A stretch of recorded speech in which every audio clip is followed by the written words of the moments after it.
ఈ వీడియో అమ్మాయిలకి మాత్రమే. అబ్బాయిలు గనుక చూస్తున్నట్లయితే జస్ట్ పాజిటివ్ వేలో తీసుకోండి. నెగెటివ్ కామెంట్స్ పెట్టకండి. అమ్మాయిలకి మంత్లీ వచ్చే పీరియడ్స్ టైంలో కానీ, లేకపోతే పిల్లలు పుట్టాకనో ఎప్పుడో ఆ టైంలో పగలు పడుకోకూడదు, వాటర్‌లో ఎక్కువ ఉండకూడదు అంటారు కదా! జెన్నెక్కేస్తుంది అంటారు. మా నాన్నమ్మ చెప్పేది నాకు పీరియడ్స్ టైంలో హెడ్ బాత్ చేసుకొని పడుకోకు జెన్నెక్కేస్తుంది అనేది. కానీ నాకు అప్పుడు అర్థమయ్యేది కాదు. ఇప్పుడే అర్థమవుతుంది. రీసెంట్‌గా ఆ టైంలో హెడ్ బాత్ చేసుకొని పెయిన్‌కి పడుకునేసా.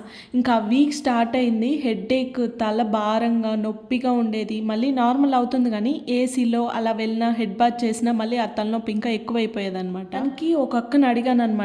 చెప్పారు ఆవిరి పట్టు ఇవన్నీ వేసి అన్నారు. సో దట్ ఆ చెమట రూపంలో హెడ్‌లో ఉన్న వాటర్ అంతా వచ్చేస్తుంది, భారంగా ఉండదు అన్నారు. సో వర్క్ అయింది అనిపించింది. అందుకే వీడియో తీసి ఎవరికైనా యూజ్ అవుతుందేమో అనేసి పెడుతున్నాను. ఈ ఆకు వచ్చేసి తైలం ఆకు అంటారు. కోల్డ్ అయినా, ఫీవర్ వచ్చినా, దగ్గు అలాంటివి ఆవిరి పట్టడానికి వాడతారు. మంచి పాజిటివ్ రిజల్ట్ ఉంటుంది.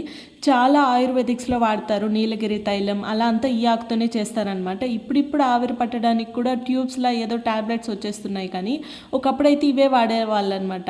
ఆకు నలిపినా కూడా జండు బామ్ స్మెల్ వస్తుంది. ఇంకా ఆవిరి పడితే ఇంకా బాగుంటుంది ఆ స్మెల్. అప్పుడప్పుడు ఇలా ఆవిరి పట్టడం కూడా చాలా మంచిది స్కిన్‌కి అండ్ హెల్త్‌కి కూడా. ఎంతమందికి తెలుసు ఈ ఆకు?